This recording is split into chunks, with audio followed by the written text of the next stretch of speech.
मैं हूं आपके साथ अंजना और आप देख रहे हैं प्रयागराज न्यूज। आइए बढ़ते हैं इस वक्त की बड़ी खबर की ओर। खतरनाक मोड़ पर पहुंची जंग, ईरान ने इसराइल पर दागी क्लस्टर मिसाइलें, हिजबुल्लाह का भी मिला साथ। देखें ताजी अपडेट्स। इसराइल और ईरान के बीच जंग खतरनाक मोड़ ले चुकी है। इसराइल ने ईरान के परमाणु ठिकानों पर बमबारी की, जिसमें अराक, नतांज और खोंडब हैवी वाटर रिसर्च साइट के इलाके शामिल थे। ईरान ने इसराइल पर जवाबी कार्रवाई में मिसाइलें दांगी। ईरान का कहना है कि उसने अभी अपनी 30% सैन्य ताकत का ही इस्तेमाल किया है। यूएनएससी इस तनाव पर चर्चा के लिए फिर इकट्ठा होगा। इसराइल और ईरान के बीच छिड़ी जंग ने अब और खतरनाक मोड़ ले लिया है। 8 दिन पहले शुरू हुए इस संघर्ष में दोनों मुल्क एक दूसरे पर भारी हमले कर रहे थे।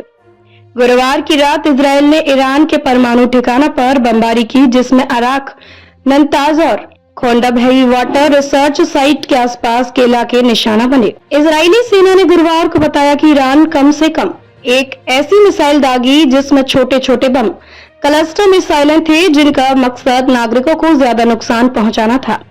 यह इस जंग में क्लस्टर मिसाइल के पहले इस्तेमाल का दावा है। नागरिक इलाकों में फटे बम। इजरायली सेना के अधिकारियों ने इस बारे में और कोई जानकारी नहीं दी।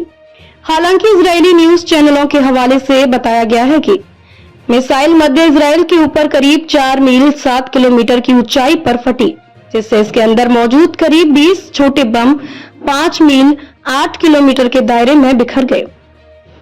यह हमला दोनों मुल्कों के बीच बढ़ते तनाव को और गंभीर बनाता है, क्योंकि क्लस्टर मुनीशन का इस्तेमाल अंतर्राष्ट्रीय स्तर पर विवादास्पद माना जाता है।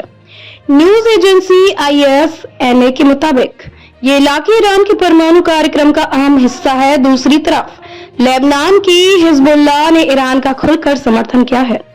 हिजबुल्लाह के उपनेता शेख नईम कासिम ने इजराइल और अमेरिका को ललकारते हुए कहा कि ईरान का परमाणु कार्यक्रम शांतिपूर्ण है और इसका मकसद राष्ट्रीय विकास है। द जेरूसलम पोस्ट के हवाले से उनकी स्पीच में कहा गया, ईरान के खिलाफ वैश्विक विरोध उसकी परमाणु महत्वाकांक्षाओं की वजह से नहीं, बल्कि उसके विश्वास, ज्ञान और आजादी के रुख की वजह से है, जो मजलूमों को ताकत देता है। संयुक्त राष्ट्र में आपात बैठक पिछले शुक्रवार को इजराइल के हमले के बाद संयुक्त राष्ट्र सुरक्षा परिषद UNSC की आपात बैठक हुई थी।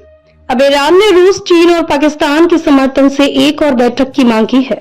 UNSC आज फिर इस तनाव पर चर्चा के लिए इकट्ठा होगा।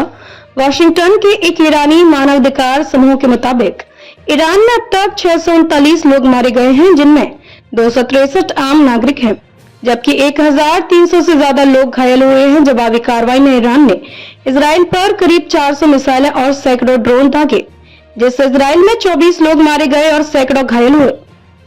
AP की रिपोर्ट के अनुसार ईरान की मिसाइलें इसराइल में एक मेडिकल बिल्डिंग और आसपास के अपार्टमेंट्स पर गिरी, जिससे भारी नुकसान हुआ।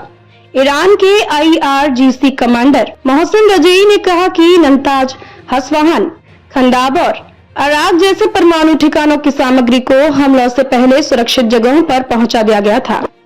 उन्होंने चेतावनी दी, युद्ध विराम दुश्मन को ताकत जुटाने का मौका देगा, जो कबूल नहीं। रजई ने कहा कि ईरान ने अब तक अपनी सिर्फ 30% सैन्य ताकत का इस्तेमाल किया है और युद्ध को धीरे धीरे तेज किया जा रहा है। इसराइल पर फिर ईरान ने दागी मिसाइलें। IDF के मुताबिक ईरान की बैलिस्टिक मिसाइलों के हमले के बाद बेरशेबा और आसपास के इलाकों में सायरन बजे। नागरिकों को बम शेल्टर में रहने की हिदायत दी गई है। द न्यूयॉर्क टाइम्स के हवाले से अमेरिकी खुफिया एजेंसियों का मानना है कि ईरान ने अभी परमाणु बम बनाने का फैसला नहीं लिया, लेकिन उसके पास पर्याप्त समृद्ध यूरेनियम का भंडार है। यह जंग अब और गहराने की ओर बढ़ रही है, जिसमें दोनों मुल्कों के साथ साथ वैश्विक ताकतों की भूमिका भी अहम हो गई है। खबरों में अब तक के लिए बस इतना ही। फिर मिलते हैं एक ऐसी ही बड़ी खबर के साथ। तब तक के लिए नमस्कार और देखते रहिए प्रयागराज न्यूज। अगर आपको वीडियो पसंद आई हो तो लाइक करें व शेयर करें। ऐसे ही लेटेस्ट अपडेट पाने के लिए बेल आइकन प्रेस करना ना भूलें। अगर आप हमें फेसबुक या फिर इंस्टा के माध्यम से देख रहे हैं तो हमारे पेज को फॉलो जरूर करें। धन्यवाद।